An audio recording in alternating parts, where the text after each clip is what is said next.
10 mudanças, eu estou absolutamente certo do que falo, ocorrerão na vida da igreja, caso Bolsonaro perca a eleição. Primeiro, fim dos atos de profanação nos cultos. Eu jamais vi tamanha falta de temor em toda a minha vida. A atenção da igreja tem sido desviada da pessoa bendita do Criador, a fim de ser fixada no mortal. Não veremos mais nos templos pessoas gritando mito e momentos de adoração transformados em comício. Segundo, milhões de membros das nossas igrejas, gente preciosa a quem devemos amor, não vivenciarão mais a decepção de ver a liderança da igreja dar apoio institucional e incondicional a um político profissional e seu projeto de poder.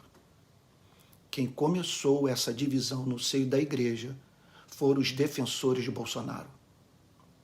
Lula jamais ocupou e jamais ocupará esse espaço no protestantismo brasileiro.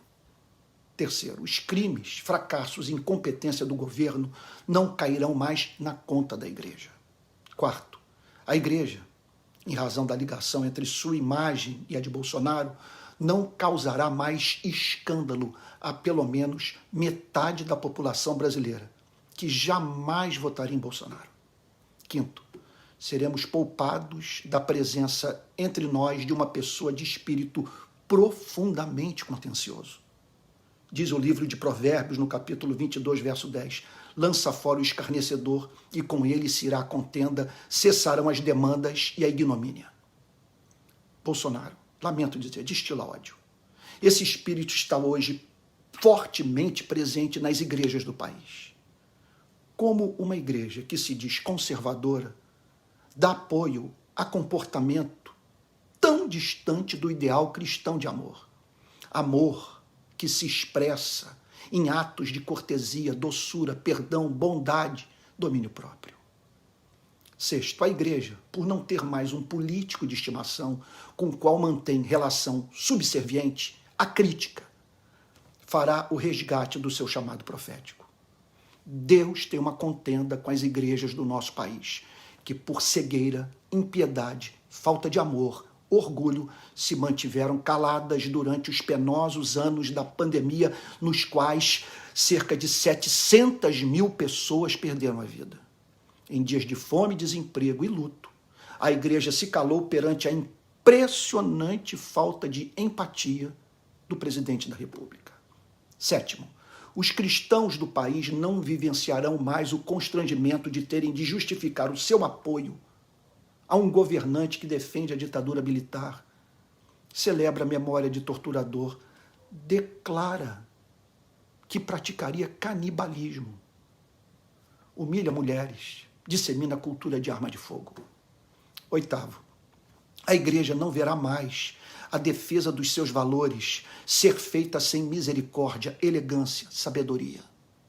O bolsonarismo se propõe a supostamente defender o cristianismo, mas da forma mais irritante possível, fazendo com que milhões passem a querer praticar justamente aquilo que a igreja considera pecado.